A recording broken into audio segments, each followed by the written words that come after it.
So this was all the news yesterday that the spending bill that Mike Johnson was trying to get passed through the House hit a hiccup. So first, we're going to find out what's in this screwy spending bill here. Let's see how my tax dollars are being spent. I mean your tax dollars. That's what I mean. That's what I mean. Not my tax dollars. I'm only worth $400 billion, but I'm really in this for you. I'm really worried about them wasting your money, not mine. I care about you very much, and I can say that. And this country is so propagandized that people take me at face value when I express these opinions, as if I'm not simply advocating for my own self-interest. That's how stupid this country is. That's how powerful capitalist propaganda has gotten, that the richest man in the history of the world can advocate for less taxation, and people think I'm advocating in actual politics as opposed to just advocating my own interests. Funny how that works. What a country. God bless funny. America. It's funny how I took tens of millions of dollars in subsidies and tax breaks from the state of California to build my company, and people applaud me as a hero when I leave the state because they passed a gender bill that I didn't like. And then I want to pull up the ladder and back of me so no one else gets that same advantage by saying we have to cut government spending. Yes. Inside a huge spending deal, disaster money, a football stadium, and more. The stopgap spending bill congressional leaders agreed on this week began as a simple funding measure to keep government funds flowing past a Friday night deadline and into early next year, long after House Republicans elect a speaker and President-elect Donald J. Trump is sworn in. But by that time, it was rolled out to lawmakers on Tuesday night. It had transformed into a true Christmas tree of a bill, adorned with all manner of unrelated policy measures in a kind of year-end catch-all that Republicans have long derided. It's a 1,547-page behemoth of a package with provisions including foreign investment restrictions, new health care policies, and a stadium site for the Washington Commanders. 1,547 pages is quite long. I don't think Atlas Shrugged is even that long. That's a long book, but it's not that long. The package was on life support on Wednesday night, though, as GOP lawmakers balked at its details, a backlash further fueled by a condemnation by President-elect Donald Trump, who called it full of Democrat giveaways and his close ally, Elon Musk. Here are some of the provisions that made it into the bill. Disaster rate. I'm just going to point out, I know we just want to keep this rolling. I am sure that the National Defense Authorization Act is full of pork. Well, we're going to get to that. Don't worry. They let that sail through. Yep. Indeed, they did. Disaster aid. So here's what's in the bill. One of the biggest chunks of funds, and one of the more politically popular, is the aid portion of the legislation, which provides $100 billion for communities ravaged by Hurricanes Milton and Helene and other disasters. Included in that money is $21 billion to help farmers whose crops were ravaged by natural disasters. The bill also provides full funding for the reconstruction of the Francis Scott Key Bridge in Baltimore that collapsed back in March. Payments to farmers. Lawmakers set aside $10 billion in direct economic assistance available to any farmer who applied for a federal agricultural funding program, such as crop insurance, subsidies, or disaster assistance in 2024. The aid would be distributed based on how many acres of eligible crops they grow. Proponents argued it was necessary in part because Republicans and Democrats had failed to reach agreement on a new farm bill, leaving subsidy payments at a level set 6 years ago. That before RFK comes in and cracks down on the high fructose corn syrup, then they're really going to need those subsidies because they're going to have a lot of extra inventory lying around that they can't move. Okay, so here's a less popular one, obviously, a pay raise for lawmakers. It has been more than a decade since members of Congress have gotten a cost of living increase in their salaries. In a legislative sleight of hand reported earlier by Bloomberg government, the spending bill's drafters omitted that provision this time, positioning themselves for a raise of 3.8%, or about $6,600 for most members whose current salary is $174,000. I should have put the ... between those paragraphs there. My error. I skipped a little bit. We're doing a concise version of this article. Restrictions on investment in Chinese technology companies. The bill would broaden the scope of restrictions for President Biden imposed last year on American investment in key Chinese technology industries, expanding the list of prohibited technologies to include many that could be used in integrated circuits for military, intelligence, or mass surveillance purposes. Child care. Two of the top Democratic appropriators, Senator Patty Murray of Washington and Representative Rosa DeLauro of Connecticut, have worked to shoehorn additional money for child care and early education programs into virtually every major spending bill that Congress considers. Tucked into this legislation is $250 million in emergency spending to increase access to child care for working families, and another $250 million for renovations to child care facilities damaged by natural disasters and temporary child care services in affected areas.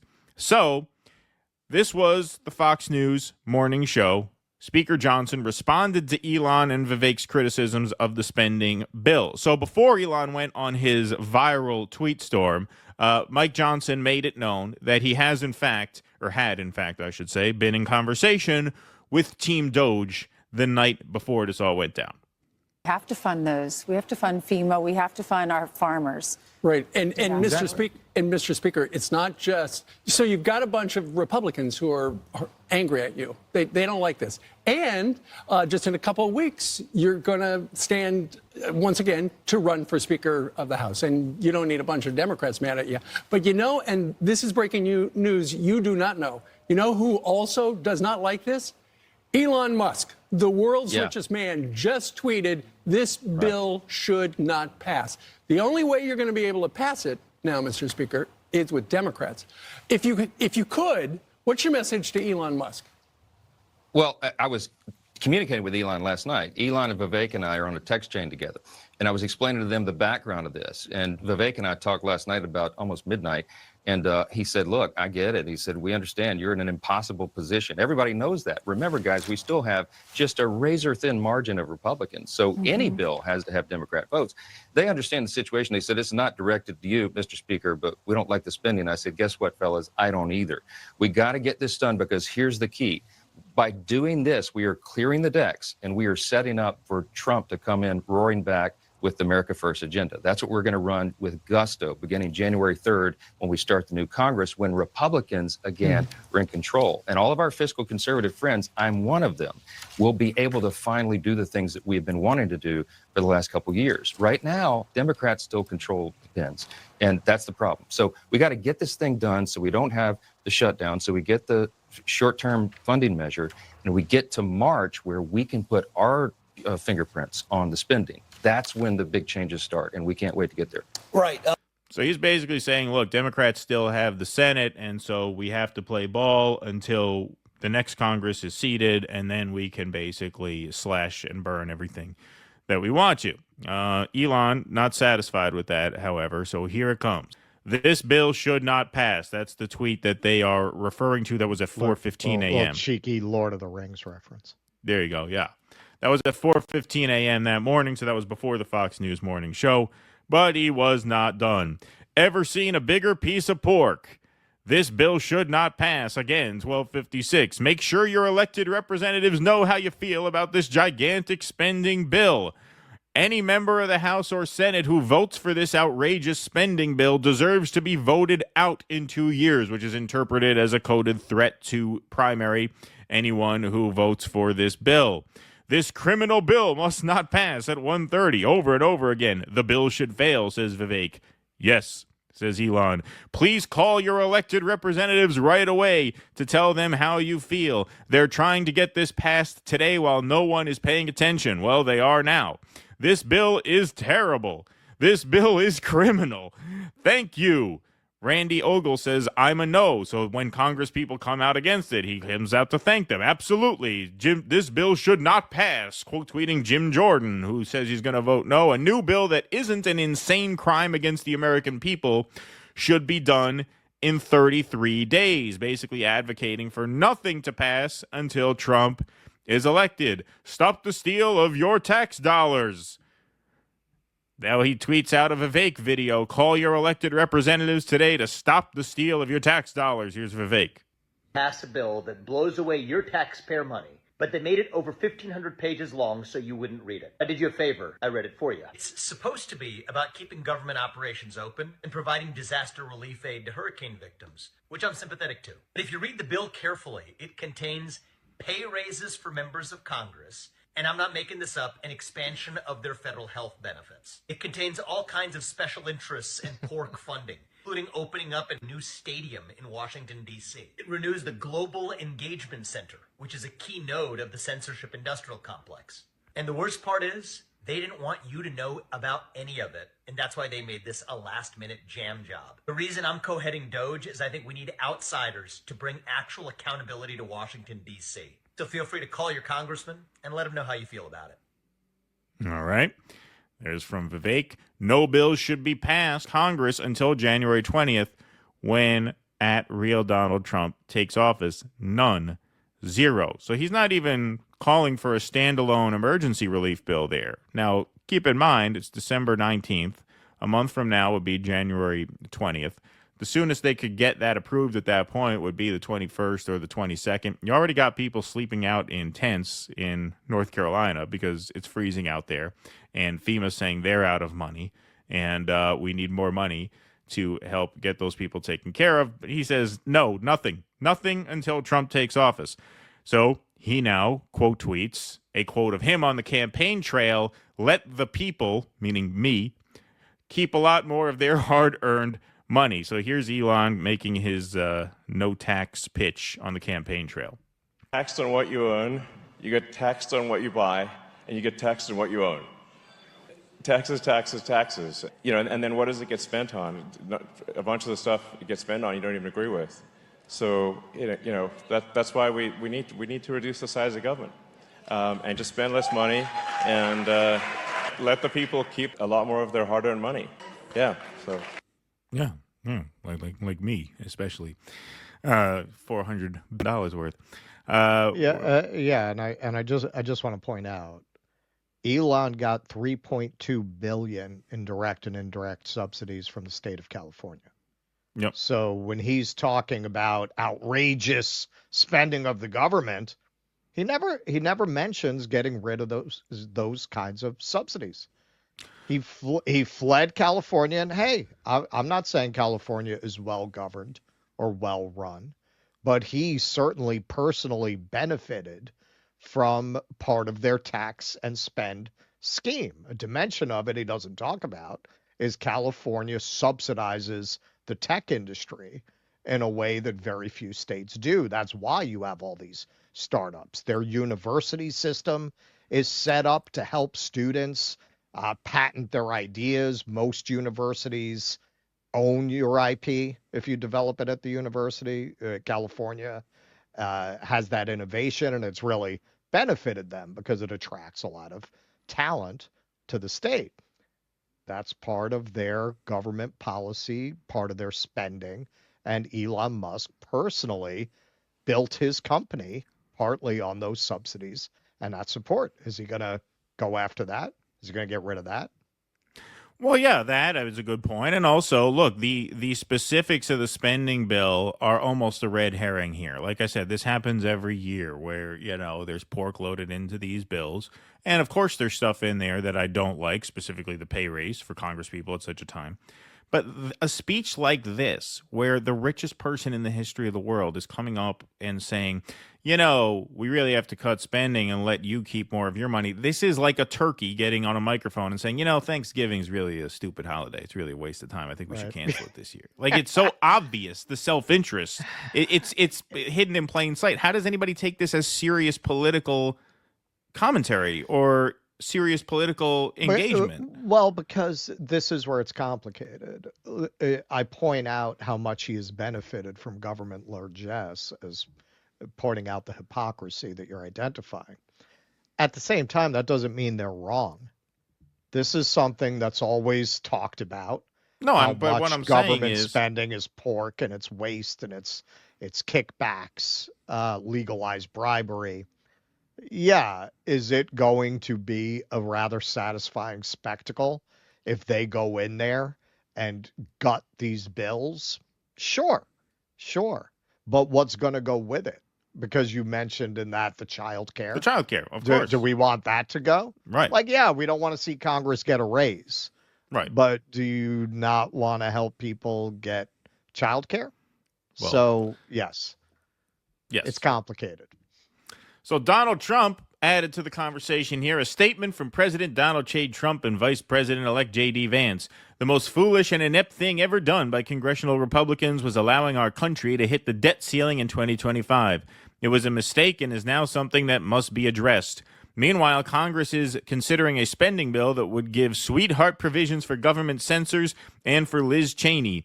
The bill would make it easier to hide the records of the corrupt January 6th committee, which accomplished nothing for the American people and hid security failures that happened that day. This bill would also give Congress a pay increase while many Americans are struggling this Christmas. Republicans must get smart and tough. If Democrats threaten to shut down the government unless we give them everything they want, call their bluff. It is Schumer and Biden who are holding up aid to our farmers and disaster relief. This chaos would not be happening if we had a real president. We will in 32 days. So now you have Musk and Trump both leaning pretty hard on congressional Republicans to pull the plug on this deal. And by yesterday evening, it was pretty apparent that this was going to fall apart. So Nick Sorter breaking, Elon posting on X threatening to fund primary opponents of Republicans who voted for the spending bill, effectively killed it per Fox. So here is their report from later on in the evening. Now, in the past 30 or 40 minutes here, that they might try to pull this interim spending bill off the floor and maybe just go with a clean bill. Unclear what that means for disaster assistance. Here's what happened. A post on X by Elon Musk sent shockwaves through the Capitol. House Republicans were trying to see if they have enough votes to pass the spending bill in the next hour or two. Musk posted that anyone who votes yes should lose their office in 2 years, and lawmakers are scrambling. Tweets from Musk and others, has that complicated this? Well, I mean, I think that there's always a lot of interest in what's happening up here, and This is more than interest. They're telling people if they vote yes, they should be voted out. the social media world is a part of our politics, and I think members have to expect that. There will be a lot of hard votes in the next couple of years. A member of the House Republican leadership told Fox that Musk is not helping. The lawmaker added that Musk has bigger fish to fry than picking a fight with House Republicans. One source said the bill is now bleeding support from the GOP. When asked how many Democrats the GOP needs to pass the bill, a senior aide replied, quote, a lot. Lawmakers who had hurricanes devastate their districts are torn. The fact is that, look, this is a sandwich. I don't know how else to say that. We're being forced into this position. They could have done a standalone. They did this because they knew that it would put members in this position to support it. We're damned if we do. We're damned if we don't. Now, That's the bill Anna has Paulina. She represents one of the districts affected by Hurricane Milton, so that's why she was a yes, and now she's got to deal with this. About $100 billion in disaster relief, nearly $30 billion to restock FEMA's coffers, and there are lots of health care provisions. Jamming everything together in one bill means some Republicans will not support Mike Johnson for Speaker in January. Have any other of your colleagues said that they're not voting for Johnson? Any expressed? Yeah, I've talked to a few, who don't seem like they're going to vote for him. You have to ask them. I'm not going to betray anybody's position. Will you just vote president, or will you vote someone else's name? I'll vote for somebody else. Now, Johnson can only lose one vote and still win the Speaker's race on January 3rd. Some Republicans ask how things are different with a spending bill like this under Johnson than former House Speaker Kevin McCarthy. The funding deadline is Friday night. Neil? There you go. So, looking not good, believe me, not good for this bill. Jeff Stein tweets out, seems like total surrender to Musk and Ramaswamy here. Just a very clear signal, even before Trump takes office, that if any Republicans try to stand in their way, they will get rolled. Bill Ackman tweets out, people have expressed skepticism about how DOGE can be effective without any formal authority. I think today's events around the spending bill provide a roadmap for rapid DOGE progress. There are 3 steps to successful DOGE execution. Step 1, transparency. Vivek Ramaswamy read the bill and summarized the contents on X. Step 2, the people speak. I love this one. The people, including Elon Musk, expressed their disgust with the bill, calling out particularly egregious waste for color on the contents. And step 3, the Congress reacts, faced with a spending bill that the people don't like with the risks of being primaried for supporting a bill filled with pork and other waste. The bill fails to garner needed support to pass. With its first test case, DOGE shows how it's done. As DOGE identifies waste or bad regulations, it just needs to follow the 3 steps. Power to the people, says Bill Ackman. Jennifer Jacobs reports now Elon Musk is at the table with Trump and who else? Jeff Bezos. So what's the pattern here? Elon Musk, richest man ever, billionaire hundreds of times over. Vivek Ramaswamy, billionaire. Bill Ackman, who we just heard from, billionaire. Jeff Bezos, billionaire. Donald Trump, billionaire. Elon Musk at the table with Trump and Jeff Bezos for dinner at Mar-a-Lago per sources. So here is Trump showing up. Although I have to say, if you look at that McFarlane tweet, that's exactly the kind of thing that could get Elon Musk banished from Trump world. What's President Musk. Oh, yeah. Vice President Trump. Yeah. That's the kind of thing that puts a bug up his ass.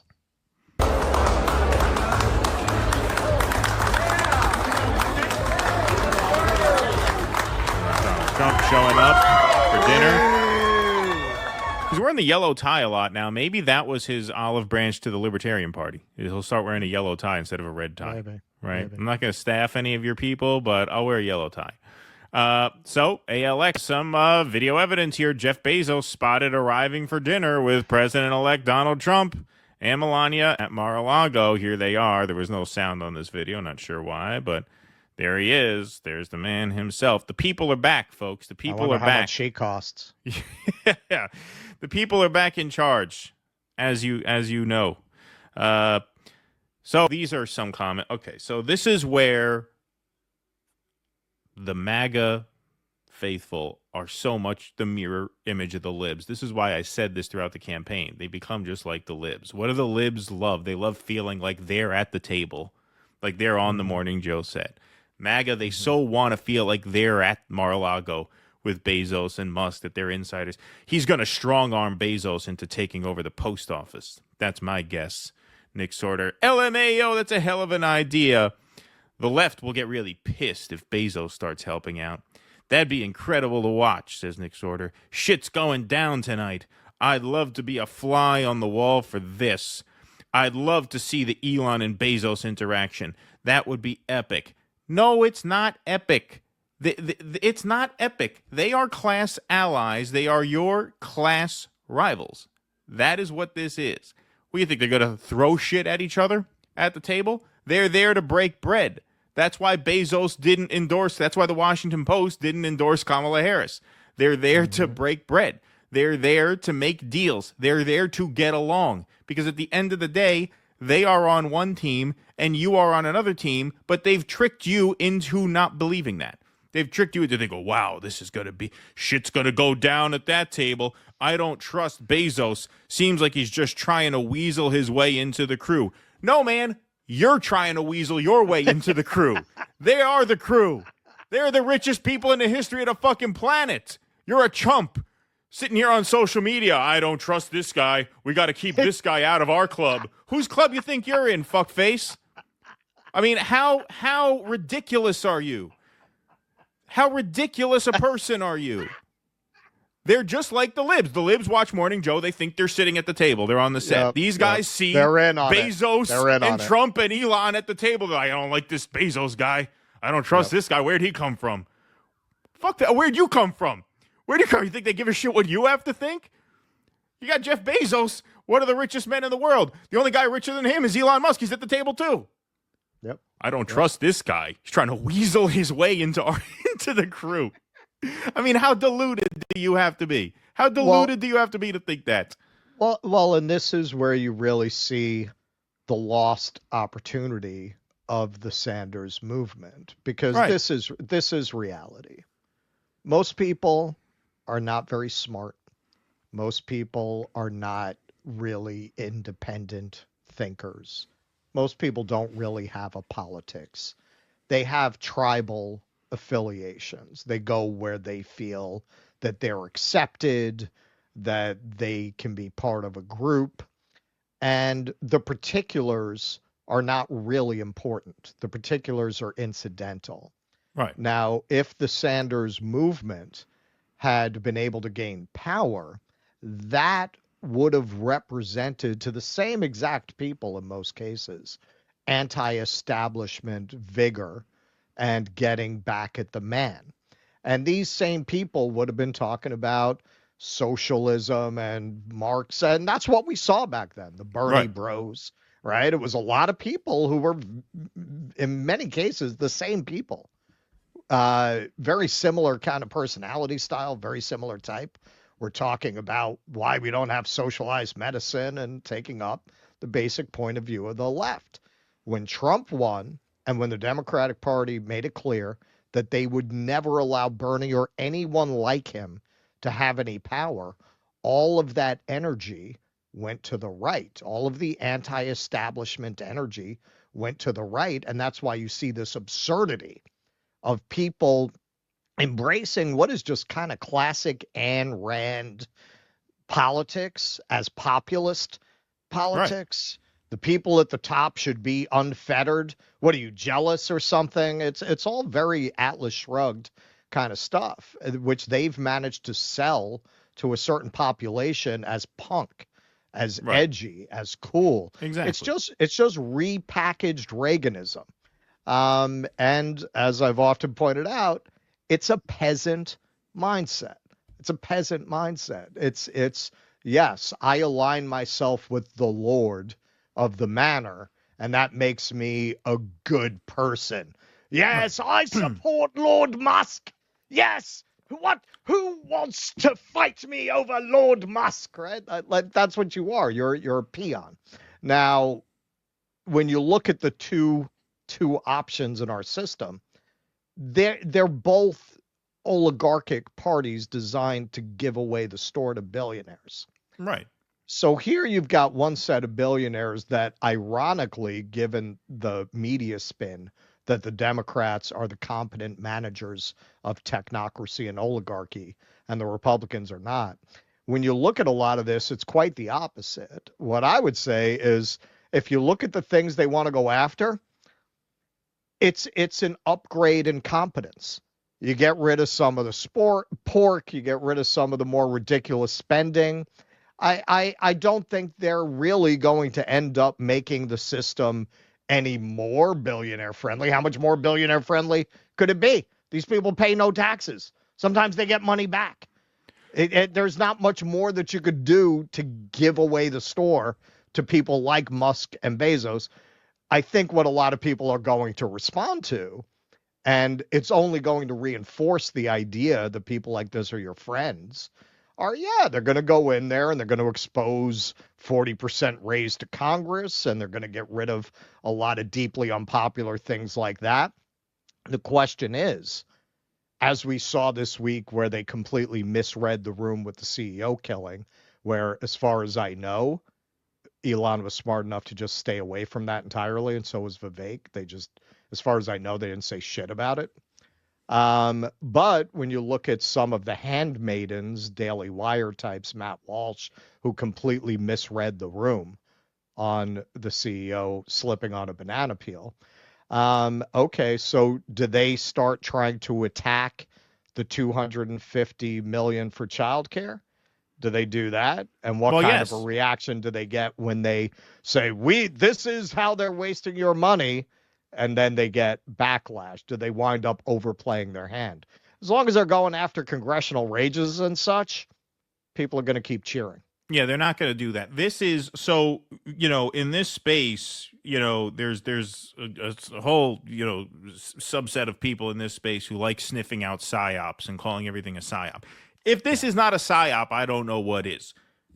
Elon Musk, Vivek Ramaswamy, Bill Ackman, Jeff Bezos, Donald Trump. You have a bunch of billionaires getting together to prime you, the public, to believe instinctively and reflexively with no further scrutiny that government spending equals bad. And the more we cut, the better. Right. That's because they do intend to go after the child care. They do intend to slash the social safety net. So you want to talk about a psyop? This is a massive psyop of a cadre of people whose combined net worth at this point has to be over $1 trillion. Getting together, tweeting up a storm on social media. Yeah, absolutely. Tweeting up a storm on social media about how you should instinctively reject any government spending. This spending season happens every time. Except I told for Russell on the phone subsidies for their yesterday. I said this companies. is like the liberals' Pride Month. Like the omnibus bill season is like Pride Month for the libs, where they get to virtue signal how great they are. They get to virtue signal how much they hate government spending. And now you have this cadre of ultra billionaires tweeting up a storm, getting people to believe that they are on your side, and that when they say we are going to come after government spending, it is to your benefit. That is a psyop if ever there was one. Make no mistake about that. And it was pretty fucking successful. It's easy to succeed when you have that kind of capital behind you. So Republicans scrap spending bill under pressure from Trump and Musk. So this is effectively a dead bill now. Republicans scrapped House Speaker Mike Johnson's bipartisan plan to avert a government shutdown as President-elect Donald Trump and Elon Musk joined a broad swath of the House GOP on Wednesday to condemn a compromise bill full of Democratic policy priorities. The rebuke, which built steady through the day and culminated with a long written statement from Trump in the late afternoon, has forced Johnson to back to the drawing board on a plan to prevent a Christmas-time shutdown and maintain the support of his chaotic conference to be reelected as Speaker early next year. That's obviously not going to happen. He's not going to hold that caucus together. Elon's tweet in the afternoon is what they linked to in this article. Your elected representatives have heard you, and now the terrible bill is dead. The voice of the people has triumphed. Vox populi, vox dei. Notice, though, there's one bill that passed through pretty easily without much protest from Elon Musk. Tweeting up a storm. There. Yeah, No tweeting pork up there. a storm about the $500 million for the child care and all the pork in the omnibus bill. But we have not heard too many complaints from Elon, Vivek, Ackman, Bezos. Nope, nor Trump. Nope. This just breezed right through. That's right. Defense bill passes Congress despite transgender provision. So the U.S. Senate voted overwhelmingly for an $895 billion bill setting policy for the Pentagon on Wednesday, despite the inclusion of a controversial provision on transgender medical care for minors. The 100-member Senate-backed National Defense Authorization Act, or NDAA, by 85-14. Since it passed the House of Representatives last week, approval sends it to the White House, where the bill's congressional supporters say Joe Biden is expected to sign it into law. It's funny because we saw a few tweets from Elon linking to some critique of the Pentagon spending. Interesting. Weird. Maybe a job for DOGE. Not a word about that this week. Not a word about that this week. This Nope. just passed through Literally. with a breeze. Literally. You were tweeting like Nancy Mace, who found a soccer ball in her toilet stall. About the other spending bill. Not about this one. Not about this one. Yep. Nothing. Zero. That is where you see that the fix is in. Exactly. Zero. Like This year- God knows what you would find in this if you went through it on a spending level. We already know that it's got all kinds of crazy language about Israel and our support for Israel. That, of course, they're not going to attack. But even the spending, who knows what you would find if you really went through this? Of course. This year's NDAA authorizes a record $895 billion in annual military spending, covering purchases of ships, aircraft, and weapons, and including provisions intended to boost competitiveness with geopolitical rivals like China and Russia. The 1,800-page bill, wow, it's even longer. It's even longer. This one, the other one, they was were so 1,547. outraged. Yeah. They were so outraged about 1,500 some odd pages. Yeah. That photo. That's one of the first things here, right? Look at that photo. Ever seen a bigger piece of pork? That's 1,547 pages. The NDAA, even larger. Yet nothing about that. Interesting. focuses on improving the quality of life for the U.S. military. It authorizes a 14.5% pay increase for the lowest ranking troops and 4.5% for the rest of the force, higher than usual. It also authorizes billions of dollars for military housing, schools, and child care centers.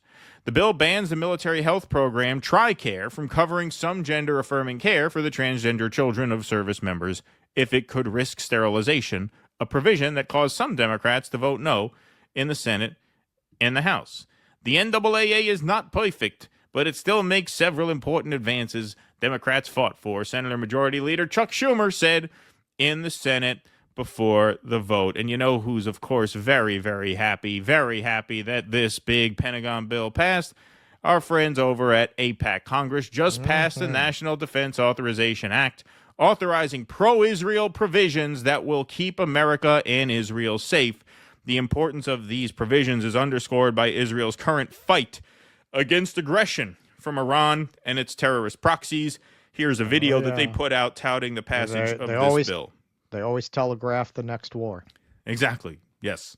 So here's a video they put out touting the passage of this bill. And like they usually do, they use copyrighted music. So we added our own music under this.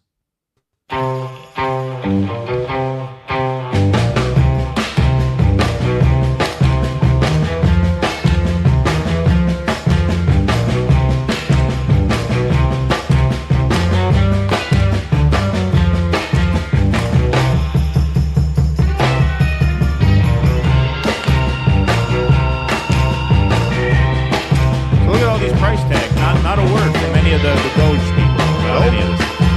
Not Zero.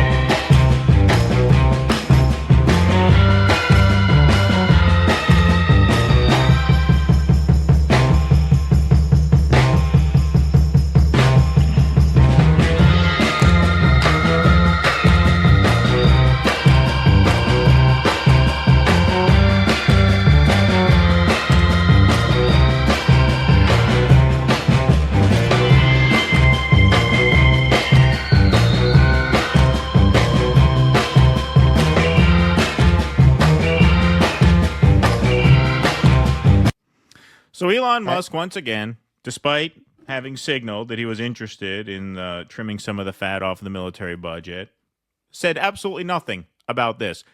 Tweeted all day yesterday maniacally about the pork in the omnibus bill. Nothing about this. Nothing about this whatsoever. Well, that's how it always is with these people. Look in this hand. Don't look in this hand. Right. And you know, you got the woke element here. The conservatives are really playing up. Yeah, we put a stop to the transgender medicine. That's the function of it. Right. Both sides need these issues to obscure That's the red herring. what they're actually doing. Well, somebody with some influence needs to tweet this at Vivek and Elon, although as we saw, because hey, we always want to be fair here. I did a positive story about how they had responded to some people who tweeted at them about the defense budget. I'm not just going to consider people guilty until proven so. But of course, we said at the time, I'd be very surprised if they really go after the defense budget. Yeah, maybe at best they say the F-35 program is wasteful, and then they spend that same money someplace else in the military-industrial complex, and they call it a win. But are they really going to go after bills like this, particularly where Israel is concerned? No way. No way. Of course. Of course. And what we're seeing here is the open purchase of the government by the richest person in the history of the world. I mean, it's just, it is comically obvious at this point. Like, this takes all the pretense out of it. The richest person in the history of the world is threatening to primary any candidate who votes for this bill, and he has virtually infinite resources to do so. So at that point, you are a democracy in name only. When the richest person in the history of the world is openly threatening members of Congress to personally fund primary challengers, and then you got the chorus chiming in. Bill Ackman's a billionaire himself. as well, saying the people, including Elon Musk, have made their voices known. The people, including the richest person in the history of the world, made his opinion known that this bill should not pass. And look, what a triumph for the people that it didn't. And if you think this hasn't reached comical heights, let me just get this. This is the last one. Rand Paul tweets out this morning, the Speaker of the House need not be a member of Congress. Nothing would disrupt the swamp more than electing Elon Musk. Think about it. Nothing's impossible, not to mention the joy at seeing the collective establishment, a.k.a. Uniparty, lose their ever-loving mind. So now you have Rand Paul floating, making Elon Musk the Speaker of the House, because it's true. Technically, the Speaker of the House does not have to be a sitting member of Congress. It can be anybody. So now they're talking about making the richest person in the history of the world the Speaker of the House, because he's the richest person in the history of the world, and his words carry such a big stick. This is idiocracy times 10. This is out of a comic book. If someone wrote this in a comic book, that billionaires will just openly tweet out that they control the government, that would be too on the nose. You'd have to rewrite that, make it a little more subtle, because no one would buy that. But here we are. Sorry, go ahead. Well, speaking of comic books, it's reminding me of the line in Watchmen, what happened to the American dream? It came true. You're looking at it. Yeah, it came true. Yeah, exactly. How could it have ended any other way? It's a hyper capitalist society. Well, who's going to inevitably end up ruling in a society like that? The most successful capitalists are eventually going to take over the government. Eventually, any illusion of a government by the people that puts a check on the private sector was bound to break down. And now the private sector is the government.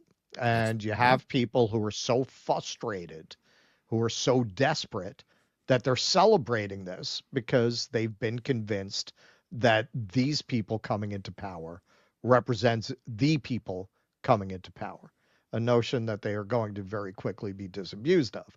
And if you look at what we saw this week around the CEO slipping on a banana peel, what you find is that the kind of Rescue the Republic podcast bros, that whole world, they are the corporate media to the Democratic Party, to this crowd. Their job is to propagandize their audience on behalf of this segment of the oligarchy.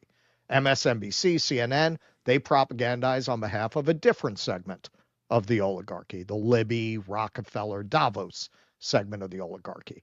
Your Brett Weinsteins, your Daily Wires, they propagandize for this section of the oligarchy, and they are better at conveying the idea that they're there for the people. The CNN, MSNBC, they're pitching it to the professional managerial class and telling them, and you are going to act as intermediaries for the people because you're enlightened. You're not like those stupid Elon Musk people. They more directly say, no, Elon's one of you. He's fighting for you. It's all bullshit.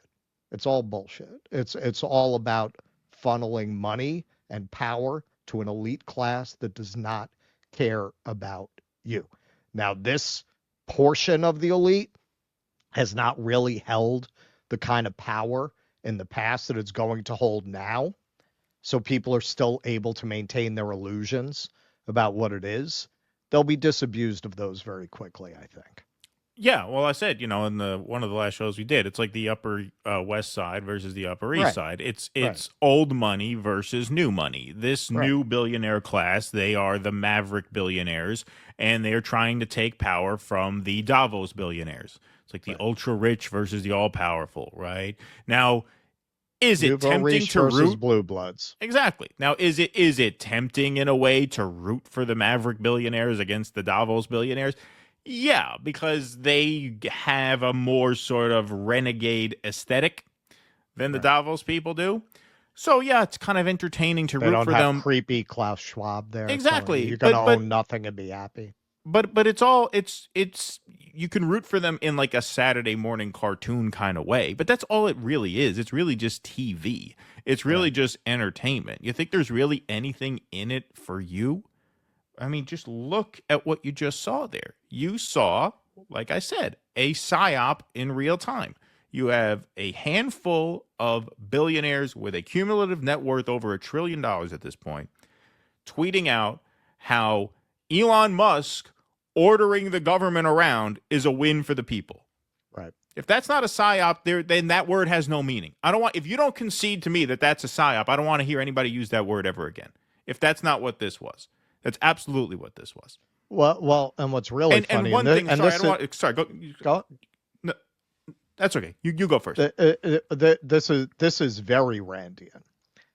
Now I've come to know that when we do a segment like this with this kind of critique, you're gonna have really, really pathetically brainwashed people come out and say, the jealousy over Elon is dripping.